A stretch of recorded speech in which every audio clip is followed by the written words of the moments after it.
Good evening, ladies and gentlemen, and happy Precision Race Night to you all. Welcome to the Dre Broadcasting Network as we bring you live coverage from Iowa Speedway. The Precision Racing League brings you round 5 of the American iRacing Sunday Series, brought to you by HighTorqueTexas.com and the Brake Mod at thebrakemod.com. I am your commentator Sean Zulu, and I am joined by my good friend and producer Dave Everly. How are you tonight, buddy? Doing real good here, Sean. Ready to go green flag racing. Oh, I hear you, brother. On the exact same boat. And Dave, start for telling us a little bit about tonight's race, please. Well, taking a look here, Sean, at our weather here for tonight. We are at Iowa Speedway. Temperature right about 79 degrees out with a track temperature of 86. Wind west at 10 mile an hour under clear conditions. And as usual, the drivers do have a 60% fuel limit. That is 60%, and this is 135 laps, so they will have to pit more than twice, or at least twice, in order to be able to make it all the way, and that will call for some great racing for these guys here, some great planning for them to be able to succeed and finish in the spot that they desire. And just a recap from last week, the round 4 entitled Bill Clemens RV 130 by Lance Marsh at Charlotte Motor Speedway for round 4. We had 23 Craig Hawkins bring it home, 48 Markel Murphy came out second, the 1 of Dallas Patasa came out third, the 13 of Jean-Francois Champagne came out fourth, the 8 of Steven Aguiar came out fifth, 95 Jeffrey Ford sixth, 24 of Corey Blevins seventh, 27 of Danny Duchesne eighth, the 10 of Lance Marsh ninth, and the 21 of Trevor White did round up the top 10. And in that race, we had a lot of great wide open racing as drivers shined and battled each other effortlessly because the track was very, very good. They could go wide open for the longest time, and the draft did keep them bunched up together, so there was no getting away from opponents. And Danny Duchesne was the man to beat, leading a lot of laps and kept his opponents in his rear view for the longest time, despite the strong draft. And we had a lot of position changes occurring as the great race conditions encouraged side-by-side racing, and the outside line was not the place to be. Usually at these tracks like Charlotte and Las Vegas and other ones, the outside line does come to life in the later stages, but that was definitely not the case last week at Charlotte Motor Speedway. And the slight bump entering turns number 1 and 2 did get a lot of cars loose and ended most victims' nights early. So tonight we will have a lot of guys trying to redeem themselves and trying to improve their positions in the points while they can. And Craig Hawkins was able to perform the bump and run maneuver on Dallas Pataska in the later stages of the race and took over the race lead and bumping down Pataska 2 spots actually, because Markel Murphy as well did benefit from the bump and run move from the 23 of Hawkins against the 1 of Pataska, and that did bring it down to Craig Hawkins, Markel Murphy, and Dallas Pataska 1, 2, 3 respectively. But overall, it was an amazing race as the drivers did do an amazing job as usual, as expected. And going to looking at our standings, we do have the 8 of Aguiar in the lead, tied with 48 of Markel Murphy. So we have 2 drivers tied in the lead. That's 48 Markel Murphy and the 8 of Steven Aguiar. And we have 1 driver, 1 of Pataska. He is second in points. He is 1 point behind both drivers who are tied for first. So it's going to make things very, very interesting. This race tonight should determine whether or not these guys stay tied or maybe they do change up the top 3. And 24 Corey Blevins went from 3rd place to 2nd. Actually, no, still in 3rd. 95 Jeffrey Ford went from 6th to 4th in points. 88 James O'Brien from 7th to 5th. The 9 of Austin Moore from 7th to 9th. To 6th, sorry. 13 Jean-Francois Champagne is back in the top 10 in 7th. The 10 of Lance Marsh back in the top 10 in 8th. The 60 of Colton Lane from 8th to 9th. 45 Eddie Hawks as well, back in the top 10. And looking at these drivers' teams, we do have Craig Hawkins. These are from the driver I talked about, who the top 10 from last race at Charlotte. Craig Hawkins from C&E Motorsports, Markel Murphy from Flat Up Motorsports, Pataska DAMP Motorsports, Jean-Francois Champagne Champs with Mercy, Steven Aguiar Wrangler Motorsports, Ford Lane Motorsports with Jeffrey Ford, Flat Up Motorsports with Corey Blevins, DM Racing Team with Danny Duchesne, Lance Marsh for Big D's Racing, Trevor White, who did run up the top 10, is from LIT or Lit Motorsports.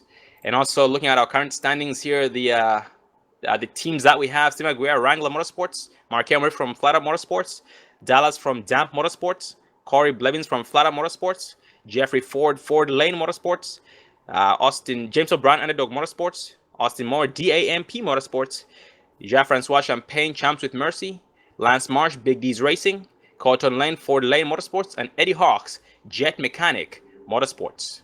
Well, at the moment, these guys are gridding up, so we will be going down this list. And so far on the pole is the 88 of James O'Brien, the 6 of Steven Mattock starting second right beside him, the 27 Danny Duchesne third.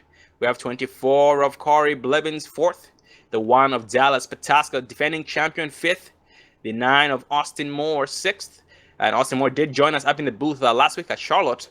The 13 of Jean-Francois Champagne starting seventh. 23 Craig Hawkins 8th. We'll have the 60 of Colton Lane starting 9th. 95 of Jeffrey Ford 10th. 813 Mike Taylor, next week's race sponsor and the sponsor of the third race we had, which was the Big Block SRT, starting 11th. 40 of Aaron R. Groskov 12th. And that will round up all the drivers who put in a qualifying time. Going further down the list, we do have the 48 Markel Murphy, the man to beat, the fastest driver in the long run, starting 13th. The 8 of Steven Aguiar, 14th. The 25 Nate Lacombe, 15th. Actually, doesn't look like Nate is racing tonight. The 3 of Dale Robertson, starting 16th. The 14 of Paul D. Johnson, 17th. The 5 of Jason Ashby, 18th. 911 John LaBeouf, 19th. 41 Chris Perez, 20th. 21st of 21 of Trevor White, 21st. 59 of David White, 22nd. 54 Lance Marsh, 23rd. And the 28 of Eric Roberts, 24th. So tonight, Dave, we do have 23 drivers starting tonight's race. It's going to be an amazing race, Dave. But from practice, what I saw is turn 4 is not your friend. Well, yeah, I mean, this is only a 1 mile track, so these turns are short. They are tight. So I think we're going to see some cars getting loose, as you said, turn 4 here, as they are now coming out of turn 4. They are going to go around for one more pace lap before we go green here at Iowa Speedway.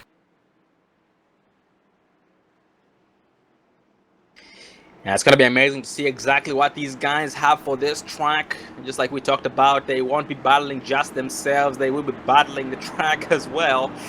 So that is a that's double the work right there, but it will make things very interesting. It just might come down to survival of the fittest, just like we have seen in the previous tracks. But definitely is something to look forward to. But right now, the 88 of James O'Brien, who did take over the pole, will be leading them to the first green flag of tonight's race here at Iowa Speedway for 135 laps. That is 135 with a 60% fuel limit. The pit window will be, I believe, safe to say, between lap 20 to 30, but we'll figure that out as we go. But right now, the pace car will be ducking off. It takes a hard left. The 88 of O'Brien still holding pace speed. They will get bunched up to not get caught off guard. The green flag will fly. They will put it down. No hesitation, but a lot of determination. The 6 of Steven much on the outside line, trying to get a jump against the 88 of James O'Brien. And we'll have a gap in between him and the 27 of Duchesne to fall in line with the 24 of Corey Blevins on the outside of the 27 of Duchesne. They almost make contact off turn 2. The 24 of Blevins, does propel past 27 of Duchesne. At the same time, the 1 of Pataska does occupy the outside of Duchesne. Yeah, they were running pretty... almost contact there between Duchesne and the 1 of Dallas Pataska, but they were able to keep it off. Meanwhile, that is going to slow Duchesne up and let the 9 of Austin Moore, who is going to look to his inside. Meanwhile, behind him, you have the 23 of Craig Hawkins and the 13 of Jean-Francois Champagne. And that 23 of Craig Hawkins as well is a driver to look out for. He has pretty much kept a low profile in the beginning of the season, but last week at Charlotte he did shine, and so far right now qualified in 8th place and is seeming to be gaining spots left and right. So we will be keeping an eye on him all night long tonight and looking at the 9 of Austin Moore as well, trying to make some moves, but the caution does fly here on lap 3. We'll back it up and focus on the driver who might have been involved, with the drivers who might have been involved. Well, that is going to collect the 95 of Jeffrey Ford as we pull up our Drake Broadcasting replay here.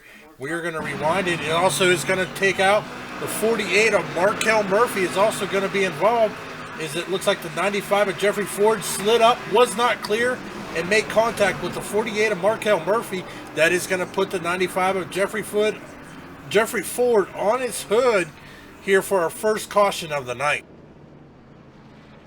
Yeah, that is very, very, very unfortunate for the 95 Jeffrey Ford and the 48 of Markel Murphy. Just like you had pointed out, 95 Jeffrey Ford getting the worst end of that deal. Hopefully he didn't blow his motor. Nope, it didn't blow his motor, but right now he is rolling on the track. Most likely going to be going down to pit road to get some service on that machine because it has had better days. That front end is pretty smashed up, and the rear end not looking the prettiest either. Going back up front, 88 James O'Brien does lead them down to pit road. We most likely will have more drivers staying out, or some drivers staying out, and yes, we do have one driver staying out. I'm gonna try and catch a number on that machine. Looks like the 60 of Cotton Lane staying out. We also have 3 of Dale Robertson, 41 Chris Perez, and the 8 of Aguiar.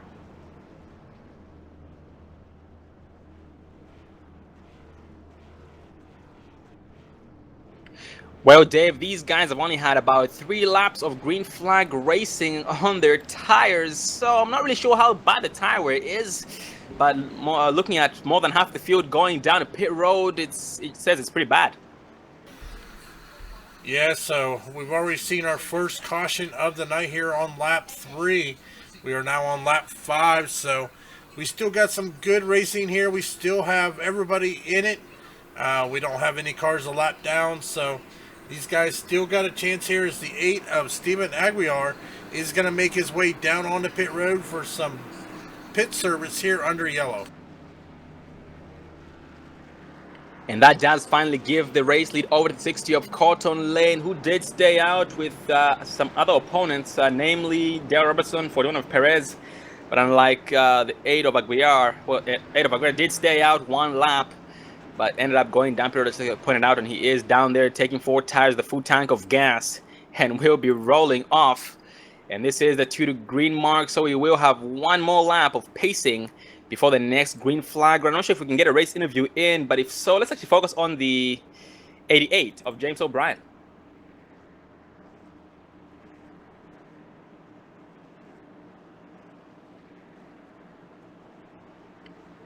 Well, ladies and gentlemen, we do have the 88 of James O'Brien up here with us. Get up there, James. Yes, sir. Well, brother, last week you didn't have you did amazing all race long, but then it didn't end up working out in your favor. Anything you should expect tonight? Honestly, I have no idea. I've never raced here before. Kind of just learning as I go. And I know I say that with getting the pole, but I'm still kind of trying to feel out what I want to do for a strategy. 10-4, brother. Yeah, I was about to say I haven't raced here before, but you have taken the pole position, so that is definitely a very, very good start. And right now, unfortunately, you are back 1 to green, so we will continue our interview during another caution. But good luck to you, buddy, and hopefully it works out. Thank you. And that was 88 of James O'Brien. Very, very quick interview, as the laps at this track do go by very, very quickly. In practice, these guys were running 23-second lap times, and the fastest in practice was a 23.173, which is almost a 22-second lap time. But they do exit turn 4, going in for the second time this time. Pace car is going to bring them off. Pace car is off. 60 of Colton Lane gets hard on that throttle as the green flag flies. Looks like the 3 of Dale Robertson caught sleeping there as the 41. Perez is able to get around him and overtake that second position. 88 of James O'Brien did toss that sucker in hard, entering turns number 1 and 2, and off of turn 2. He makes the move against the 41 of Perez after overtaking the 3 of Robertson. At the moment, he's occupying the inside of the 41 of Perez, who does then propel past him, exiting turn 4. Textbook pass right there. And for the back in the pack, we have 27 of Duchesne, 24 Blevins, 1 of Pataska in a roadblock. And in front of them, the 6 of Mattox battling the 3 of Robertson. Robertson right now just pretty much riding, trying to go to the bank. I believe he was one of the drivers who stayed out. Yes, he was. So he does have 4 laps more on his tires compared to everybody else who had pitted in. So maybe that just might be playing a factor. But knowing Dale Robertson, he is just going to back on purpose to try and go back there, save his stuff, and try and stay alive.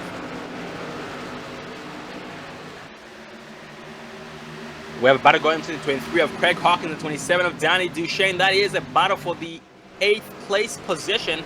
23 of Hawkins on the inside, 27 of Duchesne on the outside line. Duchesne already with the dent in the rear end of the Ford Mustang.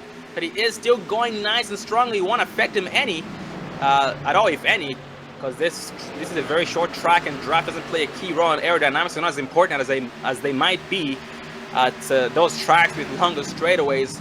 The 23 of Craig Hawkins finally falls back in line behind 27 of Duchesne. He's going to ride single file.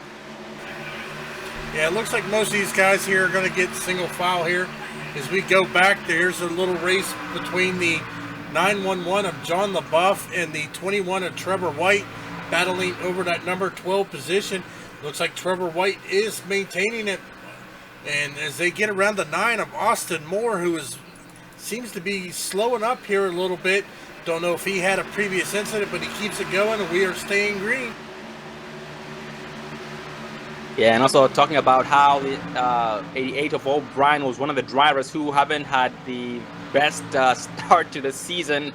911 of John LaBeouf is in the exact same boat. He is an amazing driver. He does push really hard, but he ends up in the end of the race is pretty much getting caught up in almost every single instant there is. Right now as well, he is determined to try and make this race different from every other race he's had on the 3 of Robertson. Right now he's down the apron. Looks like he did get loose, but he's getting back up to speed, and everybody will get by him. He will go from 7th place to, looks like, way below the top 10, as he is trying to get back up to speed as we speak. Yeah, the 3 of Dale Robertson currently sitting in 16th position after starting towards the front with some older tires. Meanwhile, the 54 of Lance Marsh and the 48 of Markel Murphy are battling it out here for position, but it looks like Markel Murphy is going to get around him, currently running in the 16th position after being involved in that first caution incident. And Dave, we did have one driver spun out in the grass off turn 4. That was 59 of David White. Right now he does get back up onto the racing surface. He is getting back up to speed, trying to make up for lost time, but this track is a very fast track. He already has some drivers breathing down his neck, namely those leaders, so he is vulnerable to going a lap down here in a hurry. Yeah, it looks like the 88 of James O'Brien was able to find his way back out in the front, as he is already starting to put a gap over the 6 of Stephen Maddox, as he is working right about 9/10 of a second, as he is now catching the 59 of David White here, coming through turn 4, as he is going to get to his back bumper and get around him here to put the 59 of David White one lap down. And Dave going for the back in the pack, a new driver to the top 10, 14 Big D's Racing's own Paul D. Johnson back in the top 10, or new to the top 10 in this race so far. After starting in 17th place, just going to run the 27 of Danny Duchesne, and his next victim, the 13 of Jacques-Francois Champagne. And looking at the 27 of Duchesne, right now his machine does seem to have sustained more damage than the last time we had checked on him. The right side is dinged up quite a bit. That is most likely from a smack of the wall, most likely off turn 4 or even turn 2. It's difficult to tell at this point, but he is still going nice and strong, trying his best to counter that damage, as 911 LaBeouf did get around him.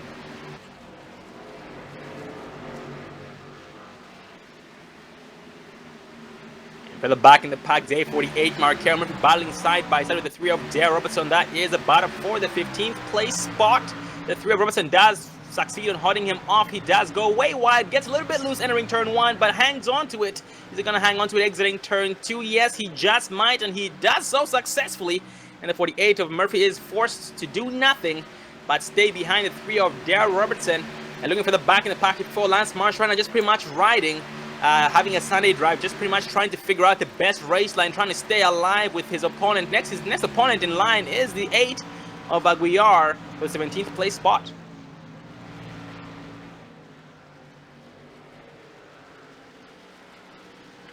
And the 5, Jason Ashby, riding in 20th place behind the 95 of Jeffrey Ford, but there's no harm there. 95, Jeffrey Ford is being shown a lap down, so it's not a threat to anybody just yet, but he is trying to race 59 of David White for the lucky dog, and the caution does fly here, as we had a car spun out off turn 4. That was a 54 of Lance Marsh, and looks like nobody else was involved. Let's back it up and focus on the 54 of Lance Marsh, exiting turn 4. Well, as you said, we are going to pull up the Dre broadcast and replay, focusing on the 54 of Lance Marsh. Looks like coming into the turn, he gets down low. Oh, makes contact with the apron coming out of the turn. It kicks that back end around. He is going to slide down to the bottom of the track, get that car stopped. He's going to keep it off the wall, but that is going to bring out our second caution of the evening. A very, very nice save by Lance Marsh. That definitely could have been worse, but he did keep that thing under control, slammed on those brakes as soon as it came around. There was no saving it at the rate it was coming around. But going back up front, the 88 of James O'Brien will lead the whole entire field down pit road. And Dave, we do have some drivers who are very pleased to have seen this caution. 59 David White being one of them, Lance Marsh himself, and the 95 of Jeffrey Ford.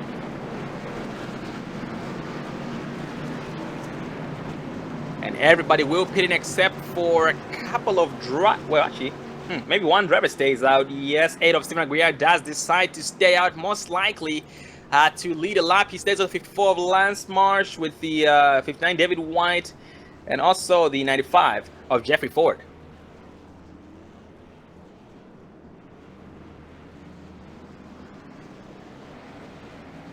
And that does give us some more time to get a race interview in. So let's focus on the 8 of Aguirre.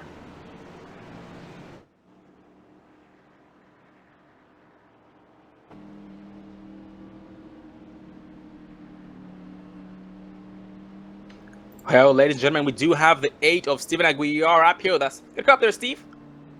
10-4. How you doing tonight, buddy? All right. Well, buddy, tonight you did start in the 14th place spot and just pretty much keeping a low profile all race long. Just been pretty much riding in the back, trying your best not to be claimed by the track. But how's the track feeling so far, buddy? Aim horrible. I don't have much experience here in this track, so I might as well just stay in the back and ride it. See where I end up. Not my strong suit, this track, Iowa.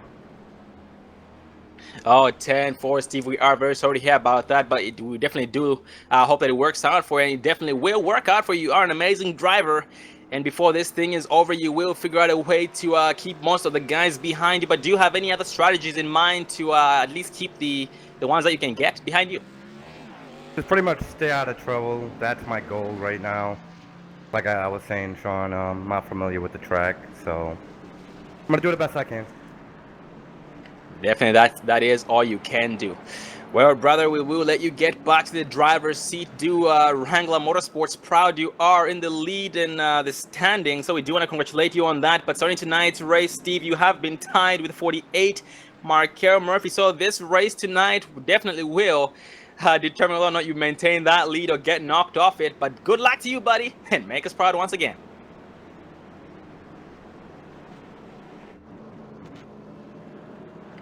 And that was the 8 of Stephen Aguirre, our points leader, and also is currently in the 18th place spot. His main goal right now is just pretty much stay alive. He is not familiar with the track, just like the 88 of James O'Brien and a lot of other drivers out there.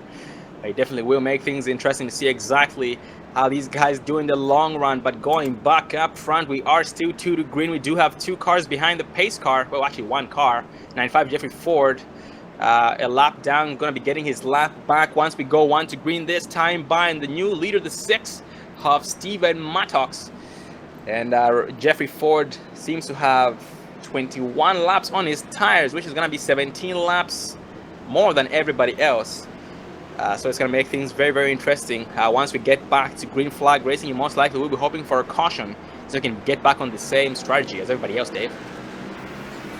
Yeah, most definitely, as the lights on the pace car are now off, we are 1 to green. Going green here on lap 28 of 135 here tonight at Iowa Speedway in the Precision Racing League American iRacing Sunday Series, brought to you by High Torque of Texas and the Brake Mod. And this lineup right here is a little bit different. We do have the 6 of Mattox in the lead with the help of the 1 of Pataska on his rear end. 88 of James O'Brien will lead the outside with the help of the 60 of Colton Lane. And at the moment, the first and second place drivers, 6 of Mattox and 88 of O'Brien, have pretty much just switched lanes because they did qualify first and second.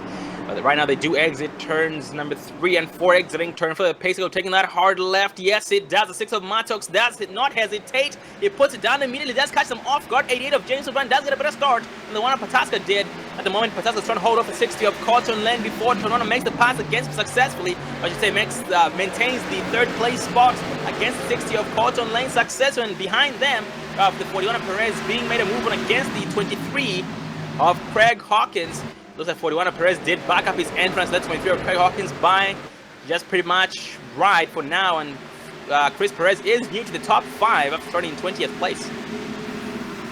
Yeah, but right behind him, you got 2 cars there side by side. You got the 13 of Jean-Francois Champagne trying to hold off the 14 of Paul D. Johnson. Then you have the 48 of Markel Murphy and the 813 of Mike Taylor battling it out here for that number 10 spot. And that 813 Mike Taylor trying his best to help push the 13 of Jean-Francois past the bottom lane, 14 of Johnson and 48 of Murphy, but having no luck whatsoever, so he will fall behind the 48 of Markel Murphy. But right now he does have some driver breathing down his neck. It is a 3 of Dare Robertson and Dave going back up front. We do have a battle for the race. It looks like they went back single file between 88 of O'Brien and the 6 of Mattox. 88 James O'Brien trying to play some mind games against the 6 of Mattox, but so far just pretty much riding. Because when we interviewed him, he did point out that he's not the best at this track. This is his first time at this track, same as the 8 of Steven Aguiar. So he's just pretty much buying time, trying to see the line of the 6 of Mattox and trying to just pretty much write down a strategy or figure out a strategy to set him up. Yeah, it looks like the 88 James O'Brien is preferred at mid-line there, while the 6 of Maddox is preferred that low line. But these two got to watch, because right behind them is the 1 of Dallas Pataska, as these 3 have pulled away from the rest of the field. And while we're speaking, David 60 of Lane did get very, very loose off the exit of turn 2. He did scrape the wall as a result of that and went from about 4th place to 8th place that lap. And right now has the 13 of Jean-Francois breathing down his neck, but he was able to hold off the 13 of Jean-Francois, so he does maintain the 8th place spot. And going back up front, still battle for the race lead between the 88 of O'Brien and the 6 of Mattox. Are now side by side. The 88 of O'Brien does lead a big nose off turn 4 and will lead this lap, take over the race lead, take back the race lead on lap 34. The 6 of Mattox does a crossover against the 88 of James O'Brien and occupies inside line. Let's see what happens, exiting 2. They do stay side by side through the backstretch. They just pretty much switched lanes. 88 of James O'Brien will propel past him off turn 4. He gets sideways, loses all his momentum because of that. The 6 of Mattox still neck and neck with him. But look at that, Dave, the 1 of Pataska trying to poke his nose in this battle. Yeah, he's just watching these guys battle it out, watching them burn their things. It's the 88 of James O'Brien comes high on that exit, but that is going to give him enough momentum to clear the 6 of Stephen Maddox. But here comes Maddox. Right back to that back bumper there, let's say, you're not going away that fast, as he looks like he almost tags that wall, but keeps it off of it and keeps it going. As for the back in the pack, Dave, the 9 of Austin Moore trying to make some moves against the 48 of Markel Murphy, but Murphy does propel past him and now is hunting down the 3 of Robertson, who at the same time Robertson is catching up the 13 of Jean-Francois, 60 of Lane, all over the 41 of Perez and the 14 of Johnson. So it is a cluster all the way from 5th place back. These guys trying to get around each other, but not having much luck whatsoever. Just pretty much trying to see the best strategy, whether to ride and go single file to try and catch up to those leaders, or just pretty much trying to figure out some strategy. 14 of Johnson did get into that wall, which did slow him down quite a bit, but ending in turn 3, he does maintain his 5th place spot, and no harm was done.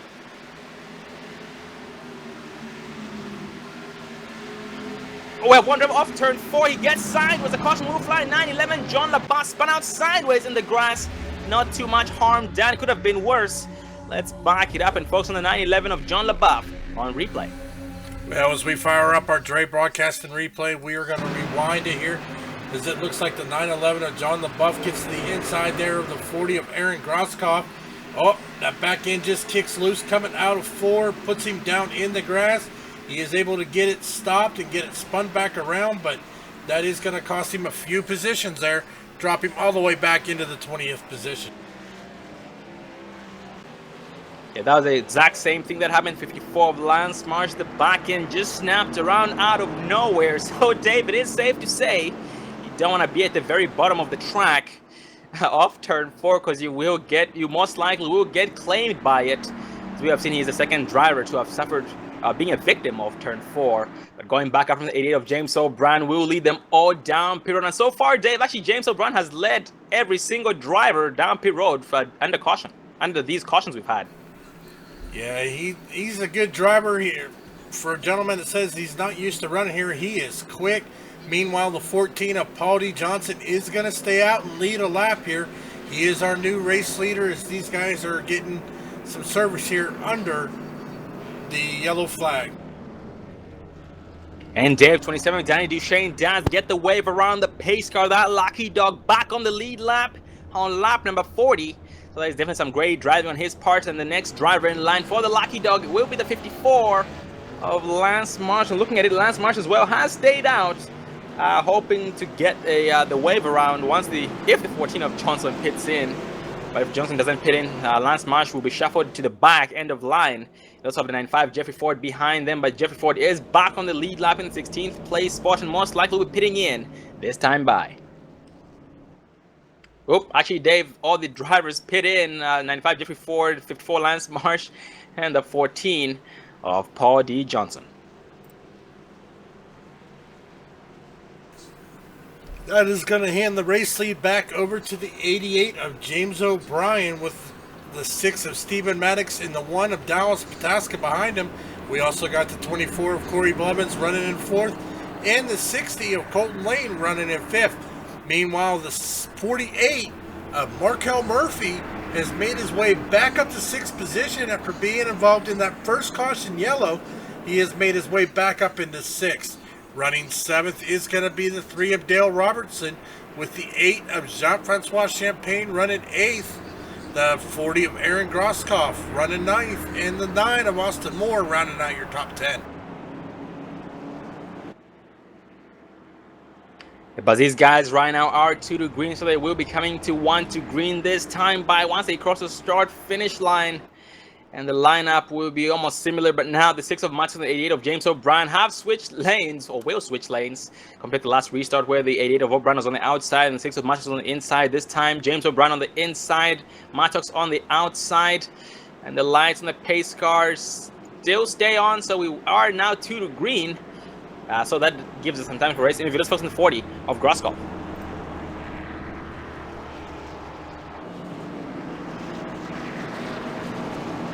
Well, ladies and gentlemen, we do have the 40 of Aaron Grosskopf up here. That's good cop there, Aaron. Yes, sir. I got you. How you doing, buddy? I'm good, man. How you doing? Doing good too, thank you. Well, Aaron, we have noticed throughout the whole entire season so far, you have just been pretty much keeping a low profile. But how's everything going so far, buddy? I'm doing good, man. Missed a couple races because I had some prior engagements, but feels good to be back in the car, and I think I might do pretty good tonight. Oh, 10-4, we are very, very glad to hear that. And how's the track feeling, buddy? You think you have what it takes to beat the track? This track is really, really sketchy off the corners. It's very loose on exit, and the bumps really make it really hard to navigate. You have to navigate the bumps. Oh, 10-4, brother, absolutely. Yeah, we have noticed you guys having a tough time exiting turn 4 from that bottom lane. And also a couple of drivers getting very loose off turn 2, but you're doing good for the most part. You don't have a single scratch on that machine, which is not very likely at a track like this. Well, buddy, you are back 1 to green, so keep doing exactly what you're doing, and good luck to you. Make us proud. Thank you very much. And that was the 40 of Aaron Grosskopf, currently in the 9th place spot. But Dave, we are back 1 to green. We do have 88 of James O'Brien in the lead, with the 1 of Pataska on his rear, and his biggest opponent, his nemesis, the 6 of Stephen Match on the outside, and help 24 of Corey Blevins. Yes, the pace car now brings him here through turn number 4. Pace car dips into pit road. 88 of James O'Brien keeps pace speed, and then he gets on the throttle. The 24 of Corey Blevins gives a little bump to the 6 of Stephen Maddox, as the 1 of Dallas Pataska is on the inside of Maddox, looking to take away that number 2 spot. Off turn 2, the 6 of Mattox might get the slingshot off turn 2, and yes, he does. He will compete once again against the 1 of Pataska for the 2nd place spot, but he does drift way higher and still maintains all his momentum. 24 Blevins following him on the outside.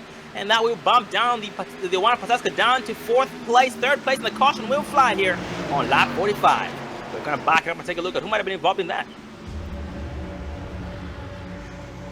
Oh, 23, Craig Hawkins was spun out sideways off turn 4. Turn 4 claims another victim.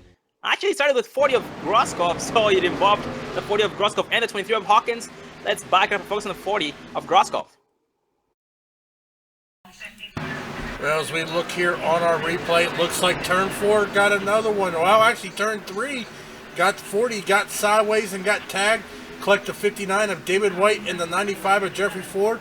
Also, the 8 of Stephen Aguiar got some damage into that as well. And as a result, the 8 of Aguiar has parked the machine. Very, very unfortunate for Stephen Aguiar, but we do look forward to seeing him again next week at Talladega Super Speedway. Well, ladies and gentlemen, this is lap number 46. So we will take our first commercial break for tonight's race so you guys can get your first round of popcorn and refreshments. We'll be right back, so stay tuned.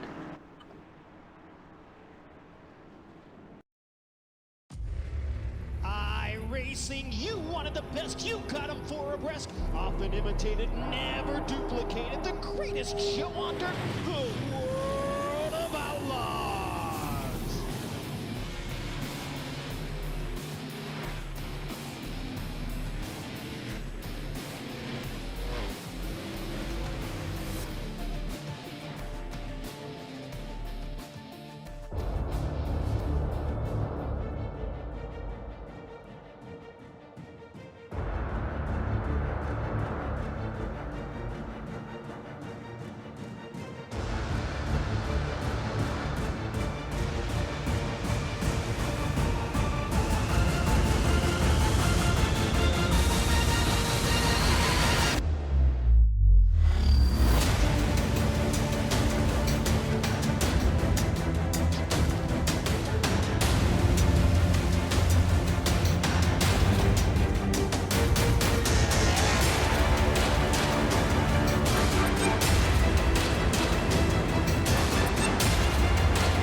Welcome back, ladies and gentlemen, to round 5 of the Precision Racing League American iRacing Sunday Series, brought to you by HighTorqueTexas.com and the Brake Mod at thebrakemod.com.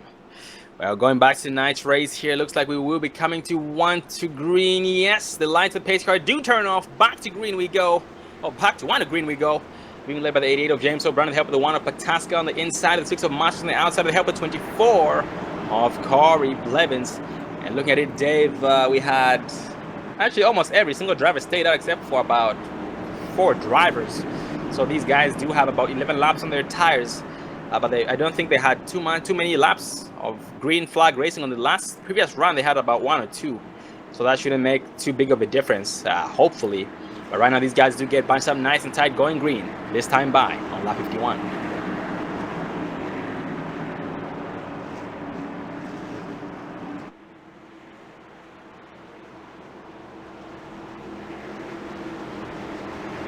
They do get bunched up exiting turn 4. The pacer will be taking that hard left off the track, and yes, it does. The 88 of O'Brien does put it down. He does catch them off guard.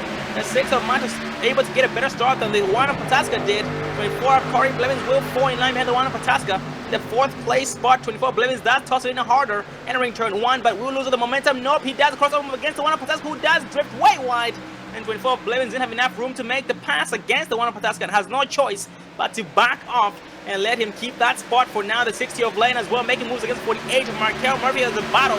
The 6th place spot, pulling the 3 of Robertson on the outside line. 48 Markel Murphy trying his best to get around the 60 of Carlton Lane. Carlton Lane not giving up, trying his best to take that spot, or to maintain the spot actually. For the 60 of Lane is in 5th place, but 48 of Murphy does propel exiting turn 4. Not the 60 of Lane, good momentum gain off turn 4 and gets around the 48 of Murphy as though he is sitting still. And Robertson right now trying his best to do the exact same thing.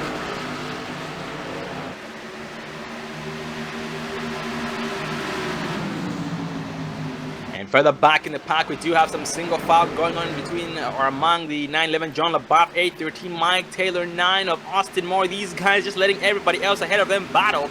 Well, they do sneak up on them slowly but surely almost every single lap and going back up front. 24 Blevins was trying to make a move against the 1 of Pataska, but 1 of Pataska was able to maintain that 3rd place spot right now, trying his best to make a move against the 6 of Stephen Mattox.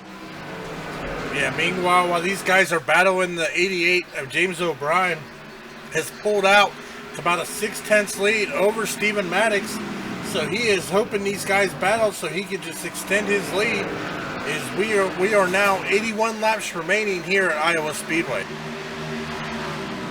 For the back in the pack, 14 of Johnson gets around 21 of Trevor White. Trevor White also an amazing driver. I haven't spoken much of him if any tonight, but he is here still in it to win it, trying his best not to be claimed by the track like everybody else. And right now, we're right behind the 14 of Johnson at the same time, keeping the 23 of Craig Hawkins behind him. And unfortunately, we have lost a driver tonight, 59 David White, parking it behind the wall, retiring for the night. We do look forward to seeing all these drivers back next week at Talladega Super Speedway for the Don Texan Drive 95 by Mike Taylor. We have one driver off the track, off turn 4. Looks like he was able to gather it. Let's see if I can catch a number on that machine. Looks like the 813 of Mike Taylor was spun out sideways, well, got loose and went into the grass off turn 4, but was able to hang on to it. No harm was done, not too much harm was done, so he will be able to keep a very clean machine with not a single scratch on it. But right now, he does try to make up as much time as he can for the lost time. Well, we are going to go back to our Dre broadcast and replay, focusing on the 813 of Mike Taylor. Looks like turn 4, bit another one. He got that back in sideways, and unfortunately, I think he is going to get a penalty as he ended up down on pit road at a high rate of... Well, actually, no, he was not on pit road because they got that wall there, but he was able to keep it off the wall and keep it going. Oh, Dave. And the funny thing about him getting loose there was that the last caution we had, I did talk about how it seemed as though the bottom lane off turn 4 was the problem to the sideways action that was going on. But funny enough, 813 of Mike Taylor got sideways, got loose off the high side. So by the looks of it, you're not safe anywhere on the track off the exit of turn 4. So these guys will have to be extra careful to try and avoid any more sideways action. But Dave going back up front, the 6 of Matthews was able to close in the gap between him and the 88 of James O'Brien. Last time we had checked, he was 0.6 seconds behind, but now he's narrowed it down to 0.3. Yeah, he's also was able to pull away from the 1 of Dallas Pataska, giving him a little bit of breathing room in between them. Meanwhile, the 24 of Corey Blevins has got the 60 of Colton Lane all over his back bumper. And then a little further back, the 13 of Jean-Francois Champagne is trying to make a move on the 3 of Dale Robertson. Meanwhile, the 48 of Markel Murphy is right there in striking distance. Also further back, 14 of Cody Johnson trying to make moves. Actually makes a pass successfully against the 5 of Jason Ashley, who does a crossover move on him on the exit of turn 2, but he won't make it stick. Wasn't close enough to make it work. So he has no choice but to still stay there and most likely try and set him up again to try and take what was rightfully his, which was that 10th place spot. And also looking further back in the pack, we just have a lot of single file going on here. 23, Craig Hawkins. 27, Danny Duchesne. 21, Trevor White. And 28 of Eric Roberts. Also, Eric Roberts hasn't spoken much of him tonight, but he also is an amazing driver. He, like every race I talk about, he races very, very smart. At the beginning, he just rides for the longest time, and towards the very end is when he finds 5th gear and puts the hammer down to the floor to try and make it count. Well, we are going back up front as it looks like the 6 of Stephen Maddox is right on the back bumper of the 88 of James O'Brien as he looks to the inside of James O'Brien coming out of turn 4. He is not going to be able to beat him to the line. James O'Brien is going to lead that lap here as we are approaching our halfway point here tonight at Iowa Speedway. Oh, up turn 2, they almost made contact, but 6 of Maddox did back off in time to avoid the contact that was going to be made. Very great driving on his part. That will spare the both machines, and he will back it up and try and set him up again. But right now, 88 of James O'Brien is definitely feeling the pressure because the 6 of Maddox is an amazing driver, and he definitely does know exactly what he's doing. And that's further back in the pack, 9-11 John LaBeouf right now trying to get around the 9 of Austin, but so far just pretty much riding, as they do have a battle going on up in front of them between the 48 of Murphy, the 3 of Robertson, also the 13 of Jaffran. So who does crossover move entering turn 3?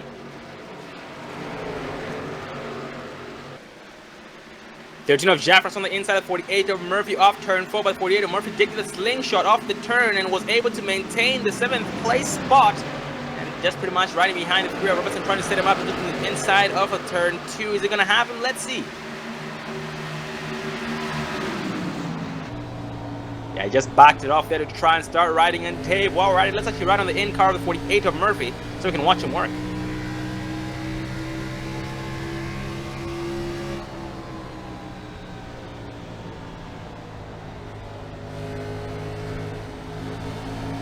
It looks the inside of the 3 of Robertson on the off turn number 2, and will be side by side of him entering turn number 3 here and throughout the backstretch.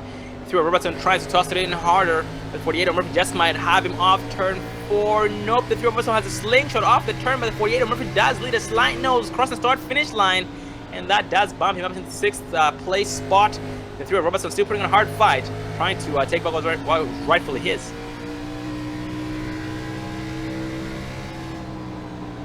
While the 48 of Murphy was able to make that pass successfully, and the 3 of Robertson has no choice but to just back it up and try and get around against the 48 of Murphy and take back that spot. And behind him, Dave, he does have the 13 of Jean-Francois, so he's not in the clear just yet.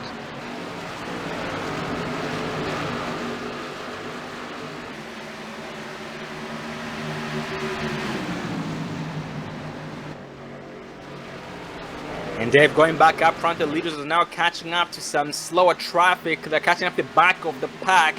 Looks like the first victim who will be going a lap down is going to be the 95 Jeffrey Ford. Actually, he's already a lap down, so he will be going 2 laps down if they do get around him. Looks like his damage is definitely affecting the performance of that machine because he is running 24.9 second lap times compared to the leaders who are running about 24.2 and less. So that is quite the disadvantage on his part. Well, as we are now beyond the halfway point, 64 laps remaining here at Iowa Speedway. These guys are running right about anywhere between 24 to 33 laps on their tires here. So we may be able to see some green flag pit stops here.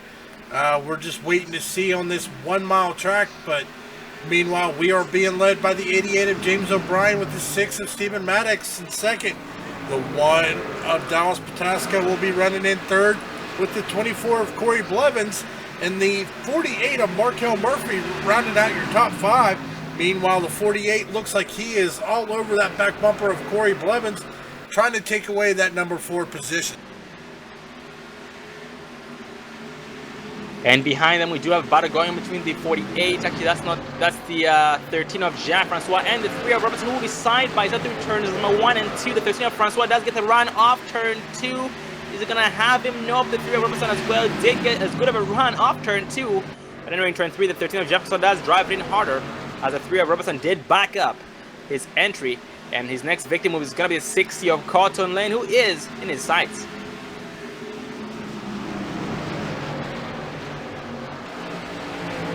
And Dave, battle for the race between the 6 of Mattox and the 88 of James O'Brien, but they do go back to single file as the 88 of O'Brien was able to maintain that lead, and the 6 of Mattox does back it up to try and get a bigger run against him, so he can use it against him and get around him, have an easy time getting around him than at the moment. But the 48 of Michael as well behind is trying to battle the 24 of Corey Blevins, but Corey Blevins is well putting on a hard fight, but they do stay side by side now, entering turn 3.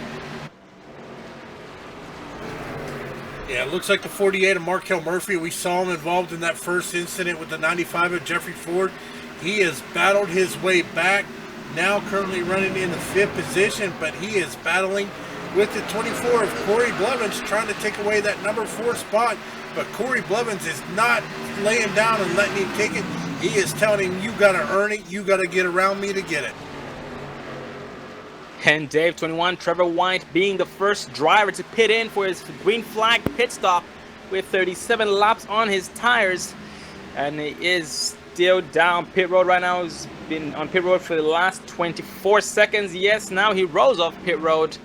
That was a full 4-tire pit stop with a full tank of gas with 37 laps on his tires. So with that said, these guys will have to pit maybe 2 more times in order to be able to make it all the way, but it is definitely going to be very interesting to find out.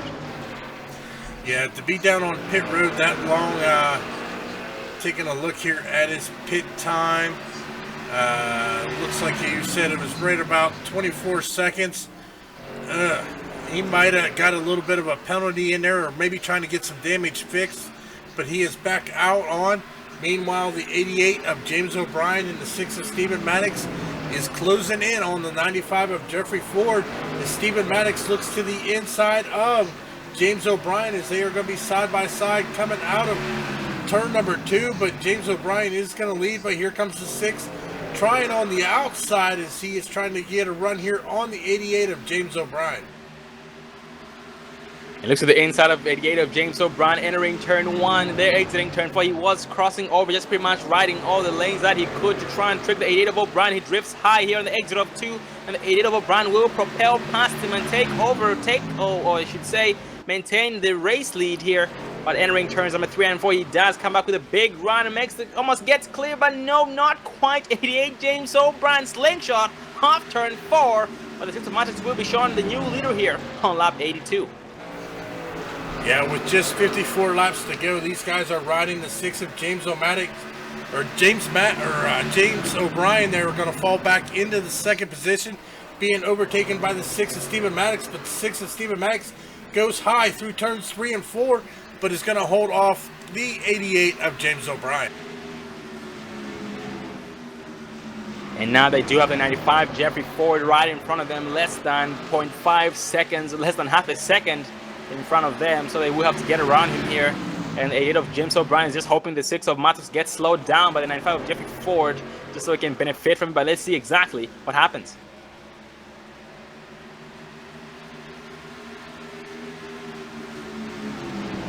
They do both stay behind Jeffrey Ford here in between turns number 1 and 2, but 95 Jeffrey Ford does drift high and stays high. Oh, he goes low. They could take him 3 wide. Nope.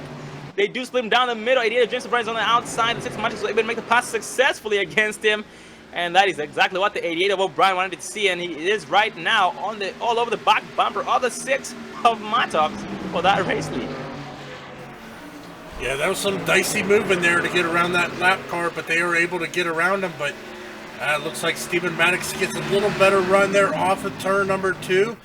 Pulls out to right about 2/10 gap over the 88 of James O'Brien. But here comes James O'Brien.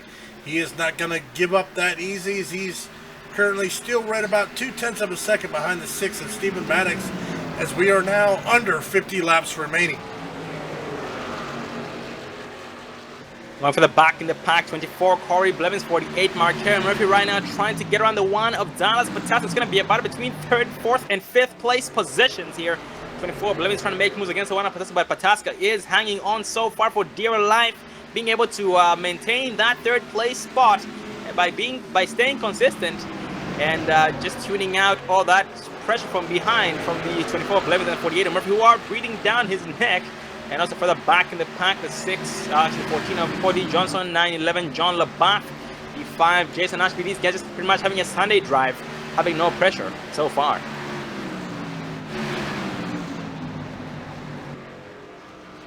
And then we do have a bigger pack here for all the way from 11th place back. 27 Danny Duchesne, 23 Craig Hawkins, 9 of Austin Moore, 41 Chris Perez, 28 Eric Roberts, 8-13 Mike A. Taylor, and also 60 of Colton Lane.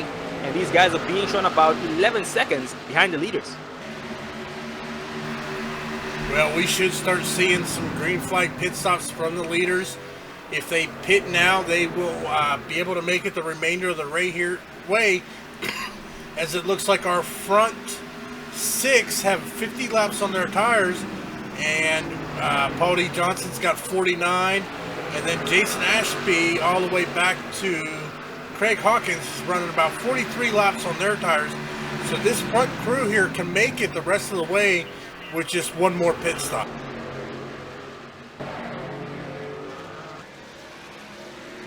Yeah, it makes me wonder how many laps or how much gas they have at the moment. But by the looks of it, they most likely will be running their tanks dry. 88 James O'Brien does back that sucker down. He will be downshifting, going down pit road this time by. With the he does with 24 of Corey Blevins right behind him. Also Dallas Pataska. Nope, that's stay out. So we only have James O'Brien, 24 of Blevins, and 27 of Duchesne hitting in this time. And that will bump Pataska up into the second place spot. 48 Markel Murphy third, 13 Jean-Francois fourth. But the one of Pataska does back that sucker down as well, pitting in this time by the 6 of Steven Mattox, the 48 Markel Murphy right behind him.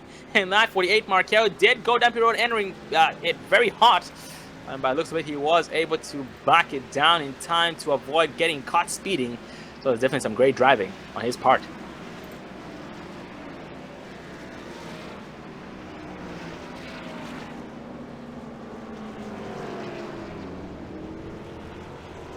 Oh, actually, caution has flown. I didn't even notice that, but I will try and find who might have been involved in that incident.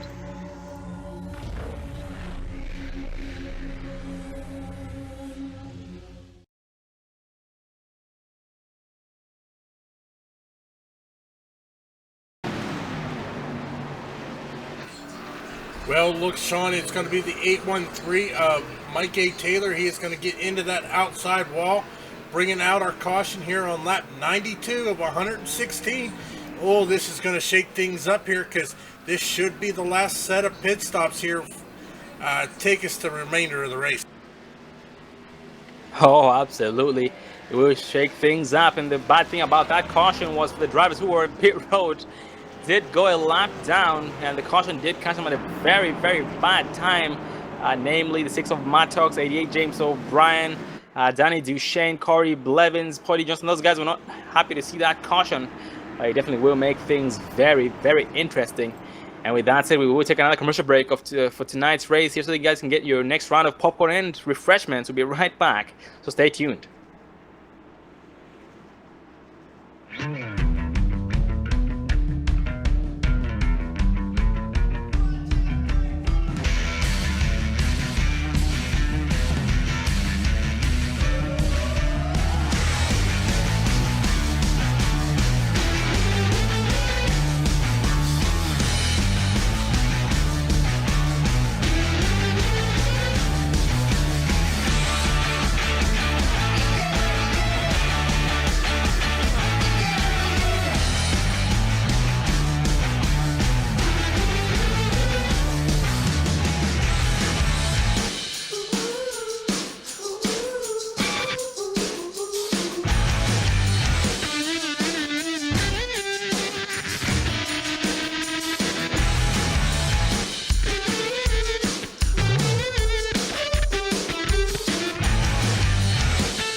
wanted the best, you got them for a breast. Often imitated, never duplicated. The greatest show under the world of outlaws.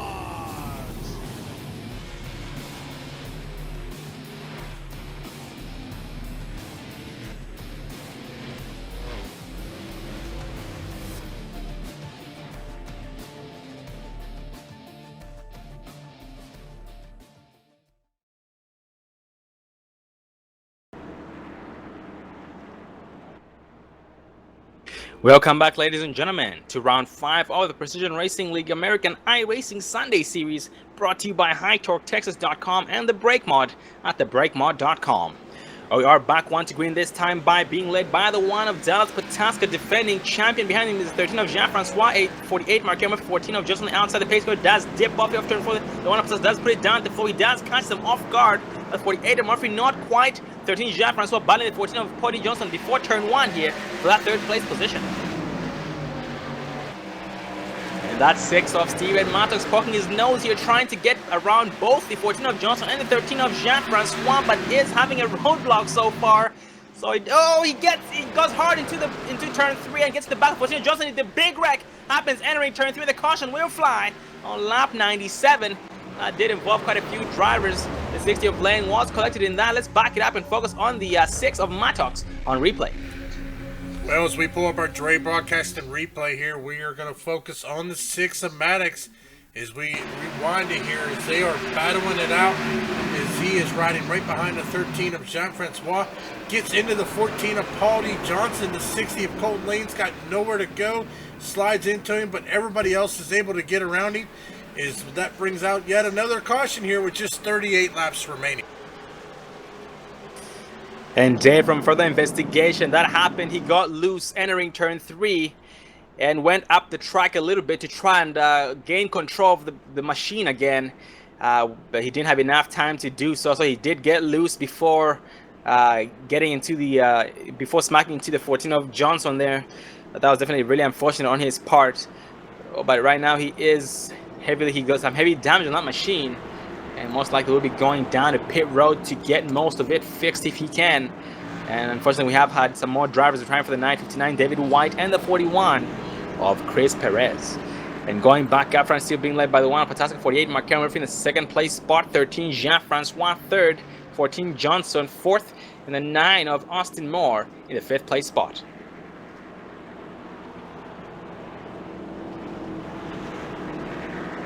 And Dave, these drivers had just pitted in not too long ago, so something tells me they will be staying out.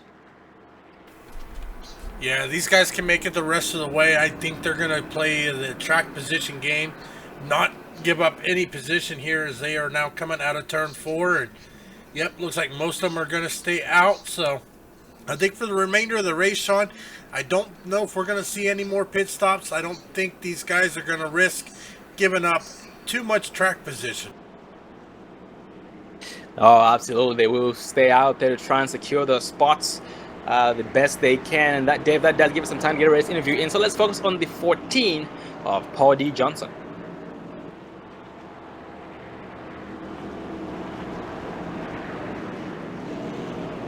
Anything because they don't fucking care about customer service.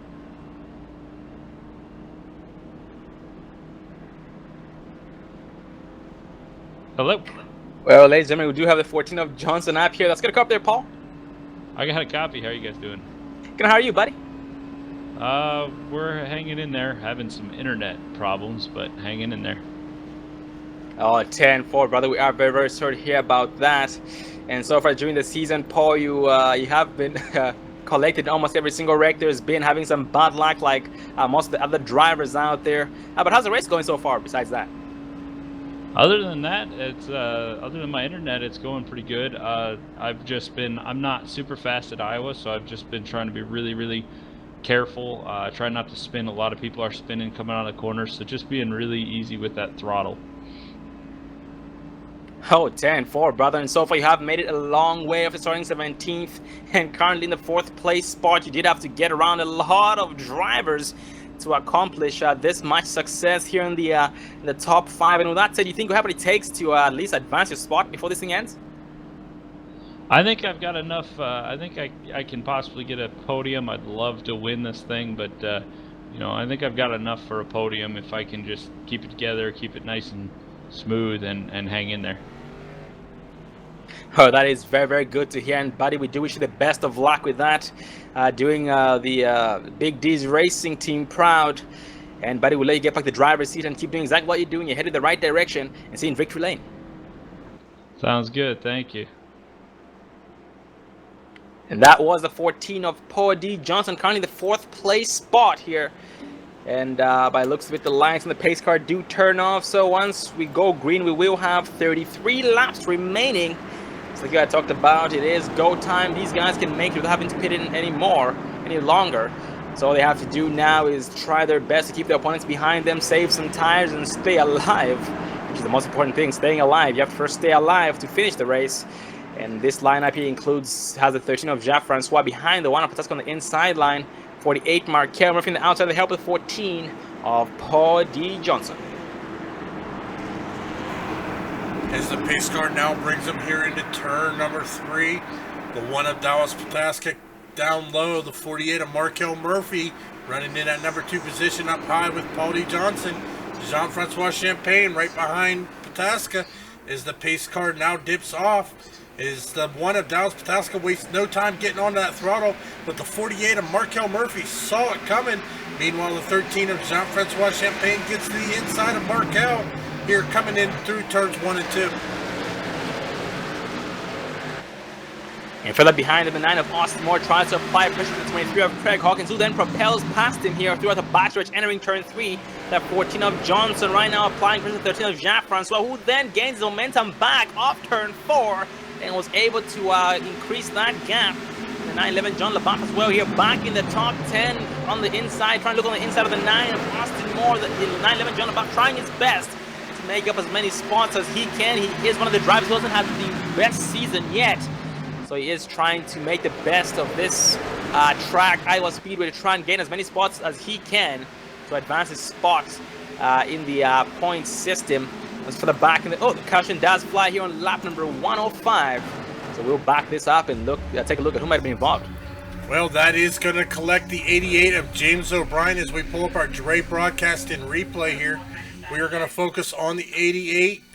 See exactly what happened as he was going 3 wide with the 5 of Jason Ashby and the 3 of Dale Robertson running that middle lane. Looks like he just gets a little loose out of 4, gets up into the 5 of Ashby, tries to keep it up there, but that is going to bring out another caution here with just 30 laps remaining. Oh man, what a shame for James O'Brien. Very, very unfortunate for him and the 5 of Jason Ashby. James O'Brien was doing an amazing job all race long tonight. He was the fastest driver, and it's very, very sad to see it end like that for him, because right now he is going down pit road smoking heavily. The 5 of Jason Ashby as well will be going down pit road to get most of that damage fixed. Hopefully that car can still stay competitive, as Jason Ashby was staying in the back of the pack, keeping a low profile for the most part. And unfortunately he had to be collected in that, and he has the 6 of Mathis going down pit road with him. But going back up, we still have the 1 of Pataska and the 5 of Ashby does blow his motor before making it to his pit stall. So he has no choice but to coast. Hopefully he can be able to make it down to his pit stall. It's not too far, but his speed is going from about 25 miles an hour down to 12 in a hurry, and continues to go nothing but lower. But going back up front, the 1 of Pataska is in the lead with help of 48 of Murphy right behind him, the 13 of Jean-Francois 3rd, the 14 of Johnson 4th, 23 Craig Hawkins 5th, 9 of Austin Moore 6th, 9-11 John LaBaff 7th, 3 of Dale Robertson 8th, 54 Lance Marsh 9th, and the 27 of Danny Duchesne in the 10th place spot.